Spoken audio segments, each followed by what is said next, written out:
இன்றைக்கி ஒரு morning routine and mini vlog பார்த்துடலாமா? வாங்க பார்க்கலாம். Happy morning. இன்றைக்கி எங்கள் வீட்டில் என்ன ஸ்பெஷல்னு சொல்லிட்டு பார்த்தீங்கன்னா, பருப்பு கத்திரிக்காய் சாம்பாரும் சாதமும் எடுத்து அணைக்குடத்தில் வச்சுட்டேன். ஒரு சின்ன குடத்தில் தண்ணி ஊற்றிட்டேன். எல்லாம் பேக் பண்ணிவிட்டு எங்கே போகிறேன்னு சொல்லிட்டு பார்த்தீங்கன்னா, எங்கள் கொல்லையில் இன்றைக்கி கேழ்வரகு பயிர் நடுறாங்க. அவங்களுக்காக தான் சாப்பாடு எல்லாம் எடுத்து வச்சிட்ருக்கேன். எடுத்துகிட்டு கொல்லைக்கும் வந்துட்டேன்.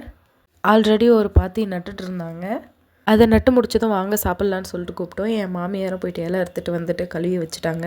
நானும் வாழைக்கொல்லையில் இலை அறுத்துட்டு இருந்தேன். அதுக்குள்ளே அவங்க பரிமாற ஆரம்பிச்சிட்டாங்க. அங்கே சாதத்தை பார்த்து தான் நம்மளால நட கட்டிட்டாரு. இங்கே சாதம் கேட்டால் பெரியவங்களுக்கு ஊட்டுறதுக்கு அவ்வளோ சந்தோஷங்க. பாருங்க, ஃபர்ஸ்ட் வாய் அவருக்கு தான். அவங்க ரொம்ப ஆசைப்பட்டு அடுத்து ஊட்டிகிட்டே இருந்தாங்க. இவருக்கு ஊட்டி முடிச்சுட்டு தான் அவங்க சாப்பிட ஆரம்பித்தாங்க. இந்த மாதிரி வயலில் வேலை செஞ்சுட்டு இந்த மாதிரி கட்டாங்கரம்பில் உட்காந்து சாப்பிட்றது எவ்வளோ சுகம் தெரியுமா?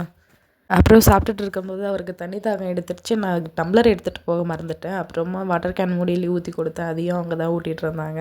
யார் யாருக்கெல்லாம் இந்த வீடியோ பிடிச்சிருக்கோ அவங்க மறக்காமல் லைக் பண்ணிவிடுங்க. பாய்.